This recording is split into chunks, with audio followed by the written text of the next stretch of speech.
بسم اللہ الرحمن الرحیم۔ السلام علیکم۔ ایک پڑھے لکھے نوجوان کی دکھ بھری داستان جس کو وقت اور حالات نے ڈکیت بنا دیا۔ جب میری بیٹی بیمار ہوئی تو ہر ایک سے مدد مانگتا رہا مگر کسی نے مدد نہ کی، اور ایک روز میری بیوی اور بیٹی دونوں ہی گریجویٹ ڈکیت۔ میں آج ایک ڈکیت ہوں، کبھی کبھی تو بہت بڑی وارداتیں کر جاتا ہوں اور کبھی کسی کو اپنی جیب سے ہی پیسے دے کر آ جاتا ہوں۔ چلے میں ڈکیت کیوں بنا آپ کو اپنی کہانی سناتا ہوں۔ میرا نام ثاقب ہے اور ملک کے دوسرے بے روزگاروں کی طرح میں بھی گریجویشن کے بعد کئی سال تک نوکریوں کے لیے مارا پھرتا رہا، لیکن جب کہیں کوئی نوکری نہ ملی تو میں نے حالات سے سمجھوتا کر لیا اور ایک فلاحی ادارے میں 35,000 پر نوکری کر لی۔ میرا کام ڈونیشن جمع کر کے لانا تھا اور پھر اسے بینک میں جمع کروانا تھا۔ ادارے کے اندر چھوٹے موٹے کام بھی کر دیتا تھا، یہاں تک کہ ایڈمن صاحب کے فیملی فنکشنز میں جا کر بیرے کی نوکری بھی کر لیتا تھا۔ کبھی گھر کی صاف صفائی کی ضرورت ہوتی تو بیگم صاحبہ فون کر کے کہہ دیتی کہ ثاقب کو بھیج دینا، اور میں خوشی خوشی صفائی کرنے بھی چلا جاتا تھا۔ نوکری ملتے ہی میری ماں نے میری شادی بھی کروا دی اپنی غریب بھانجی سے۔ یہ بھی بڑا فائدہ تھا کہ میری بیوی بھی میری طرح غریب گھر سے تعلق رکھتی تھی، ورنہ اس کے بھی خواب بہت بڑے اور مہنگے ہوتے جنہیں پورا کرنا شاید میرے بس کی بات نہ ہوتی۔ شادی کے دوسرے سال ہی اللہ تعالیٰ نے مجھے بیٹی کی نعمت سے نواز دیا۔ گھر ایک کمرے کا تھا، اس لیے ماں میرے بڑے بھائی کے پاس سرجانی ٹاؤن چلی گئی تھی۔ بارشوں کے بعد ہماری بستی میں بہت سی بیماریاں پھوٹی ہوئی تھیں، مچھروں نے زندگی عذاب بنا رکھی تھی۔ میری 4 سال کی بیٹی کئی دن سے کچھ ٹھیک نہیں تھی۔ میں اسی انتظار میں تھا کہ تنخواہ مل جائے تو فوراً اپنی بیٹی کو ڈاکٹر کے پاس لے جاؤں، لیکن ادارے والے تنخواہ بھی اکثر 10 یا 8 تاریخ کو دیتے تھے۔ جب میں کام سے گھر لوٹا، میری بیوی صدف ہانیہ کے سرہانے بیٹھ کر اس کے ماتھے پر ٹھنڈے پانی کی پٹیاں رکھ رہی تھی۔ مجھے دیکھتے ہی امید بھری نظروں سے کہنے لگی، کسی سے پیسے لائے ہیں؟ ہانیہ کا آج 1 منٹ کے لیے بھی بخار نہیں اترا، صبح ہی سے آنکھیں بند کر کے لیٹی ہوئی ہے، اب تو کچھ بول بھی نہیں رہی۔ میں نے شرمندگی سے انکار میں سر ہلا دیا اور فکر مندی سے اپنی بیٹی کے سر پر ہاتھ رکھ کر دیکھنے لگا۔ ماتھا بہت بری طرح سے گرم تھا۔ میری بیوی اپنی آنکھوں پر دوپٹہ رکھ کر رونے لگی۔ مہینے کی آخری تاریخیں چل رہی تھیں۔ میرے یار دوست بھی سب میری ہی طرح تھے۔ میں نے ایک دو سے پوچھا کہ اگر ان کے پاس 1000-2000 کی رقم ہو تو وہ مجھے دے دیں، میری بیٹی بیمار ہے، لیکن وہ سب بھی میری ہی طرح غریب گھروں سے تعلق رکھتے تھے۔ ساری رات ہم میاں بیوی اپنی بیٹی کے سرہانے بیٹھ کر ٹھنڈے پانی کی پٹیاں رکھتے رہے۔ صبح فجر کے وقت جا کر ہانیہ نے آنکھیں کھولی تھیں۔ اس کی بات سن کر ہمارے پیروں سے زمین ہی نکل گئی تھی۔ وہ کہہ رہی تھی کہ اسے کچھ نظر نہیں آ رہا۔ میری بیوی چیخ چیخ کر رونے لگی اور مجھے کہنے لگی کہ خدا کے لیے کچھ کریں، میری بیٹی کو کچھ ہو جائے گا۔ میں اسی وقت مسجد کے امام صاحب کے پاس بھاگا اور ان کو ساری بات بتائی۔ میں باقاعدگی سے نماز پڑھنے محلے کی مسجد میں ہی جاتا تھا اور امام صاحب مجھے اچھی طرح سے جانتے تھے۔ وہ یہ سن کر بہت پریشان ہو گئے اور کہنے لگے، رکو، میں بیوی سے پوچھتا ہوں، اگر اس کے پاس چند پیسے پڑے ہوئے ہیں تو میں تمہیں لا کر دیتا ہوں، اور بیٹا اچھے ڈاکٹر کے پاس نہ سہی کسی سرکاری ہاسپٹل میں ہی لے جاتے بچی کو، اتنی سی بچی ہے، اتنی تکلیف برداشت کر رہی ہے۔ وہ فوراً گھر بھاگے اور تھوڑی دیر بعد ایک چھوٹا سا گلک اٹھائے ہوئے آ گئے۔ یہ ان کی چھوٹی بیٹی سدرا کا تھا جو میری ہی بیٹی کی ہم عمر تھی۔ مجھے کہنے لگے، بیٹا زیادہ کچھ تو نہیں ہے مگر امید ہے اس میں سے کچھ نہ کچھ نکل ہی آئے گا۔ 2 سال پہلے میں نے بیٹی کے لیے رکھوایا تھا۔ میں نے بے تابی سے ان کے ہاتھ سے گلک لیا اور بیٹھ کر انہی کے سامنے اسے توڑ دیا۔ 10-20 کے کافی سارے نوٹ تھے اور 100 اور 500 کے بھی کچھ نوٹ تھے۔ میں نے جلدی جلدی پیسے گنے تو 4000 روپے تھے۔ میں نے مولوی صاحب کا ہاتھ چوم لیا اور وہاں سے بھاگتا ہوا گھر واپس پہنچا۔ میں نے فوراً بیوی کو بتایا اور اس نے ہانیہ کو ایک پتلے سے کمبل میں لپیٹ کر گود میں اٹھایا۔ ہم دونوں پیدل ہی بھاگتے ہوئے رکشے اسٹینڈ کی طرف چل دیے۔ سول ہاسپٹل کی ایمرجنسی وارڈ میں ادھر سے ادھر بھاگ کر ڈیوٹی پر موجود نرس اور ڈاکٹر کی منت کر رہا تھا کہ وہ میری بیٹی کو جلدی سے چیک کر لے۔ ساری رات ایمرجنسی کے وارڈ میں ڈیوٹی کرنے والا ڈاکٹر اور نرس بھی چڑچڑے ہو چکے تھے۔ انہوں نے پہلے تو مجھے بری طرح سے جھڑکا اور پھر ہانیہ کو چیک کر کے اس کا 1-2 ٹیسٹ لکھ کر میرے حوالے کر دیا۔ ہاسپٹل کی لیبارٹری کھولنے میں تو ابھی کافی وقت تھا۔ میں پریشانی سے پرچی کو دیکھتا اور ڈاکٹر کی طرف، اور پھر شرمندہ سائی سے کہنے لگا، ڈاکٹر صاحب، میرے پاس اتنے پیسے نہیں ہیں، میں بہت غریب بندہ ہوں، رکشے کا کرایہ بھی کسی سے مانگ کر لایا ہوں، پلیز جب تک ہاسپٹل کی لیبارٹری نہیں کھلتی بچی کو بخار کے لیے کوئی دوا دے دیں۔ اس نے سخت نظروں سے میری طرف گھورا اور پھر منہ ہی منہ میں کچھ بڑھاتے ہوئے مجھے ایک سیرپ لانے کی ہدایت کر دی۔ صدف روتے ہوئے خاموشی سے یہ سب دیکھ رہی تھی۔ ڈاکٹر نے ہانیہ کو ایک بار پھر دیکھا اور پھر فکر مندی سے کہنے لگا کہ خدا خیر کرے، مجھے لگ رہا ہے بخار کی وجہ سے بچی کی نظر پر بہت برا اثر پڑا ہے۔ اس نے ساتھ ہی مجھے ڈرپ بھی لکھ کر دے دی تھی۔ میں بھاگتا ہوا گیا، سیرپ اور ڈرپ کا سامان لے کر ڈاکٹر کے حوالے کر دیا۔ ہانیہ کو فوراً سیرپ پلایا گیا۔ جیسے ہی بخار کچھ کم ہوا ڈاکٹر نے اسے ڈرپ لگا دی۔ بخار کی شدت میں کچھ کمی ہو رہی تھی۔ صدف نے بیٹی سے پوچھا، بیٹی تمہیں کچھ نظر آ رہا ہے؟ تو اس نے انکار کر دیا۔ صبح کو جب ہاسپٹل کی لیبارٹری کھل گئی تو ثانیہ کے ٹیسٹ ہوئے۔ اسے دماغی ملیریا ہوا تھا۔ بخار کی شدت کی وجہ سے اس کی دماغ کی نسوں کو شدید نقصان پہنچا تھا اور اسی لیے اسے نظر نہیں آ رہا تھا۔ ڈاکٹر نے جب دیکھا کہ ہمارے حالات کیسے ہیں تو اس نے کچھ دوائیں تو مجھے سیمپل سے ہی اٹھا کر دے دیں اور کچھ دوا سرکاری اسٹور سے لکھ دی۔ میں نے اس کا بہت شکریہ ادا کیا اور اپنی بیٹی کو 3 دن ہاسپٹل میں رکھنے کے بعد گھر لے آیا۔ ہانیہ کی طبیعت ابھی بھی ٹھیک نہیں تھی۔ مجھے ادارے سے بار بار فون آ رہے تھے۔ میں ہانیہ کو اس کی ماں کے پاس چھوڑتے ہی سیدھا ادارے میں پہنچا اور اپنی بیٹی کی میڈیکل رپورٹ اٹھا کر ایڈمنڈ صاحب کے سامنے رکھ دی۔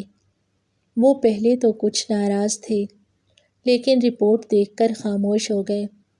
میں نے انہیں کچھ رقم ایڈوانس دینے کی درخواست کی تو کہنے لگے، دیکھو ثاقب، فی الحال پیسے نہیں مل سکتے کیونکہ اس ماہ کسی نے بھی ڈونیشن نہیں دی ہے، لیکن میں کچھ کرتا ہوں۔ انہوں نے 2000 روپے نکال کر میرے ہاتھ پہ رکھ دیے۔ میں نے ان کا شکریہ ادا کیا تو وہ کہنے لگے، کوئی بات نہیں، تم ایسا کرو کہ جا کر میرے لیے چائے بنا لاؤ۔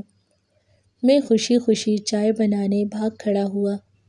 جب میں چائے واپس لایا تو اچانک میرے کانوں میں ایڈمنڈ صاحب کی آواز پڑی کہ گڑیا کی طبیعت اب کیسی ہے؟ میں نے اس کا صدقہ دے دیا ہے۔ مجھے دیکھتے ہی وہ خاموش ہو گئے۔ میں نے اداسی سے ان کی طرف دیکھا اور پھر اپنے جیب کی طرف اور پھر چپ چاپ کمرے سے باہر نکل گیا۔ ان کی بیٹی کا دیا گیا صدقہ میری بیٹی کے علاج پر لگنا تھا۔ واہ رے قدرت، تیرے کھیل نرالے ہیں۔ میں نے آسمان کی طرف منہ کر کے بے بسی سے دیکھا تھا۔ اچانک ایڈمنڈ صاحب نے مجھے فون کر کے اندر بلایا اور خوشی سے کہنے لگے، ثاقب جاؤ مرزا صاحب کے پاس، انہوں نے اپنی زکوٰۃ نکالی ہے، وہ لا کر جمع کروا دو۔ میں نے فوراً بائک نکالی اور مرزا صاحب کے دفتر پہنچ گیا۔ مرزا صاحب ہمارے ادارے کے بہت اچھے ڈونیٹر تھے، جو ہر ماہ کچھ نہ کچھ رقم بھیج دیتے اور اکثر ان کی رقم لاکھوں میں ہوتی۔ ان کے دل میں غریبوں کا درد میں نے اکثر محسوس کیا۔ مجھے دیکھتے ہی گرم جوشی سے کہنے لگے، ثاقب میاں کچھ دیر بیٹھو، تھوڑا ضروری کام نپٹا لوں تو پھر کرتا ہوں پیمنٹ۔ میں خوشی خوشی اے سی کی ٹھنڈک میں بیٹھ گیا۔ میں خود بہانے ڈھونڈتا تھا کہ کبھی صاحب لوگ مجھے بھی 2 منٹ کے لیے اپنے پاس بیٹھنے کا کہہ دیں۔ فون کی بیل بجی تو میں نے گھبرا کر جیب میں ہاتھ مارا، کیونکہ مرزا صاحب بہت پرسکون ماحول میں کام کر رہے تھے، کمپیوٹر پر کچھ ضروری۔ مجھے لگا شاید وہ مجھ سے ناراض نہ ہو جائیں، اس لیے میں باہر نکل کر ہی دیکھ لوں کہ کس کی کال تھی۔ وہ تھوڑی دیر بعد میرے پاس آ گئے اور مجھے رقم نکال کر دینے لگے۔ ٹوٹل رقم 5,10,000 تھی۔ اتنے پیسے ایک ساتھ دیکھ کر میری آنکھوں میں ایک چمک سی پیدا ہوئی تھی۔ میرا دل چاہ رہا تھا کہ میں کچھ پیسے اپنی بیٹی کے علاج کے لیے نکال لوں اور اسی طریقے سے سلپ بنواؤں کہ نہ مرزا صاحب کو شک ہو اور نہ ایڈمن کو، لیکن میں نے برسوں سے ایمانداری سے کام کیا تھا، کبھی ایسی کوئی حرکت نہیں کی تھی۔ مرزا صاحب پیسے گن کر میرے حوالے کر چکے تھے۔ میرے ہاتھ ہلکے ہلکے کانپ رہے تھے۔ میں فیصلہ نہیں کر پا رہا تھا کہ ایمانداری کو سامنے رکھوں یا پھر ضرورت کو۔ انہیں کسی کی کال آ گئی تھی اور وہ باتوں میں مصروف تھے۔ ایک باپ کی محبت جیت گئی اور ایمانداری کو میں نے پس پشت رکھ دیا۔ میں نے جلدی جلدی رسید بنا کر مرزا صاحب کے سامنے رکھی۔ انہوں نے بھی بنا دیکھے ہی سائن کر دیا۔ میرا کام ہو چکا تھا۔ میں نے دفتر سے نکل کر بڑی احتیاط کے ساتھ 10,000 اپنی شرٹ کے اندرونی جیب میں رکھے اور 5 لاکھ روپے ڈونیشن لے کر اپنے ادارے کی طرف چل پڑا۔ یہ بات میں بھی اچھی طرح سے جانتا تھا کہ ڈونیشن لاکھوں میں ہوتی تھی، لیکن فلاحی کاموں میں کبھی کبھی اس کا صرف 1 یا 2 حصہ ہی صرف ہوتا تھا، باقی سب کچھ صاحب لوگ آپس میں مل بانٹ کر کھا لیتے تھے۔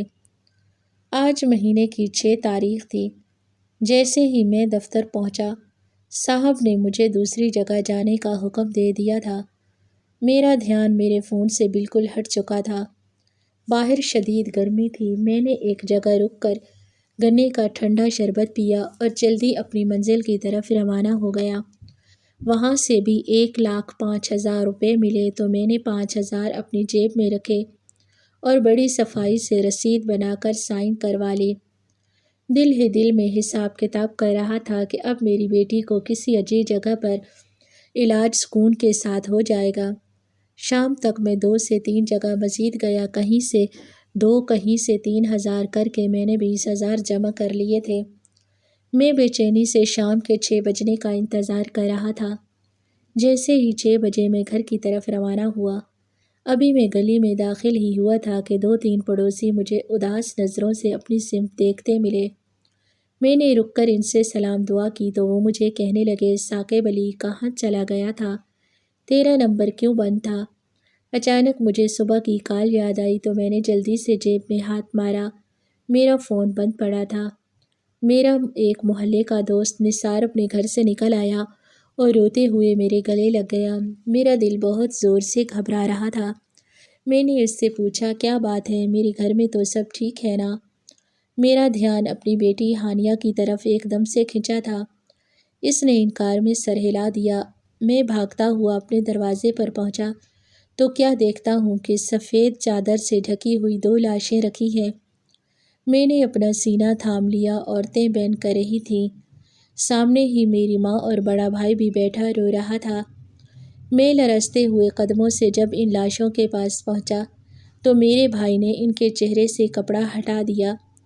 میری ننھی پری اپنی آنکھیں موند کر گہری نیند سو رہی تھی۔ دوسری چارپائی پر صدف کا لہو میں ڈوبا ہوا چہرہ بھی بہت پرسکون تھا۔ پل بھر میں ہی میں نے اپنی ساری عمر کی کمائی سے خود کو محروم کر لیا تھا۔ دن میں ہانیہ کی طبیعت زیادہ خراب ہونے پر صدف نے پہلے مجھے کال کی تھی، پھر گھبرا کر اسے جیسے ہی گھر سے لے کر نکلی، جلد بازی میں کسی تیز رفتار گاڑی نے دونوں ماں بیٹی کو روند کر رکھ دیا تھا۔ میں غش کھا کر گر پڑا تھا۔ جس بیٹی کے علاج کے لیے میں نے پہلی بار امانت میں خیانت کی تھی، وہ دنیا چھوڑ کر جا چکی تھی۔ محلے والوں نے مل جل کر تدفین کے انتظامات مکمل کیے۔ میرا بھائی اور میرے دوست مجھے بڑی مشکل سے تھام کر قبرستان تک لے گئے تھے۔ میرے پاس کوئی الفاظ نہیں تھے کہ میں کسی سے اپنا دکھ ہی کہہ پاتا۔ اگلے روز ان 20,000 سے میں نے اپنی بیوی اور بیٹی کے ایصال ثواب کے لیے کھانے کی دیگ بنوا کر مولوی صاحب اور رشتہ داروں کے سامنے رکھ دی۔ تلاوت کی تیز تیز آواز گونج رہی تھی اور میں دل ہی دل میں اپنے خدا سے مخاطب تھا کہ یا اللہ، یا رزاق، یا اللہ، رزق کی تقسیم برابر کر دے، یا پھر ہم جیسے غریبوں کے لیے چوری اور ڈاکے کو حلال کر دے۔ میں جو کل سے چپ تھا اب دھاڑیں مار مار کر رو رہا تھا۔ مولوی صاحب کی چھوٹی سی بیٹی مجھے روتا دیکھ کر اپنے ابا کا رومال لا کر میرا چہرہ صاف کرنے لگی۔ میں نے اس ننھی سی گڑیا کو سینے سے لگاتے ہوئے دل ہی دل میں ایک عہد کیا کہ بستی کے غریب لوگوں کے لیے اب میں کچھ نہ کچھ ضرور کروں گا۔ میں نے رات کو چپکے سے بچے ہوئے پیسے مولوی صاحب کے پاس جمع کروا دیے اور انہیں کہا کہ اگر کوئی غریب اپنے بچے کے علاج کے لیے آپ کے پاس آئے تو اس کی مدد کر دینا۔ ان کی آنکھوں میں ڈھیر سارے سوال تھے، لیکن میں نے ان سے نظر چرا لی۔ میں نے فلاحی ادارے کا کام چھوڑ دیا تھا۔ اب اکثر رات کو کسی بھی سنسان سڑک پر میں کسی بھی اجنبی کی کان پٹی پر پستول رکھتا اور اس کی جمع پونجی لا کر مولوی صاحب کے پاس ڈھیر کر دیتا تھا۔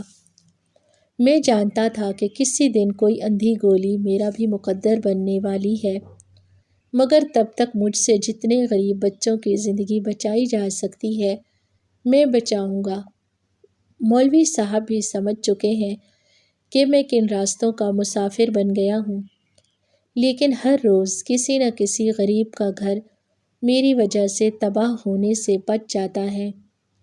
میں نے چپکے سے ان سے بھی کہہ رکھا ہے کہ اگر کبھی میں مارا جاؤں تو ان پیسوں سے میرا کفن نہ بنانا، بلکہ گڑیا کا گلک توڑ کر دیکھ لینا، ہو سکتا ہے میرے کفن جتنے پیسے نکل ہی آئیں۔ تحریر عالیہ اقبال کی سٹوری کیسی لگی؟ اپنی رائے کا اظہار ضرور کریں۔ آئندہ بھی اس طرح کی کہانیاں سننے کے لیے ہمارے چینل کو سبسکرائب کریں۔ شکریہ۔ اللہ حافظ۔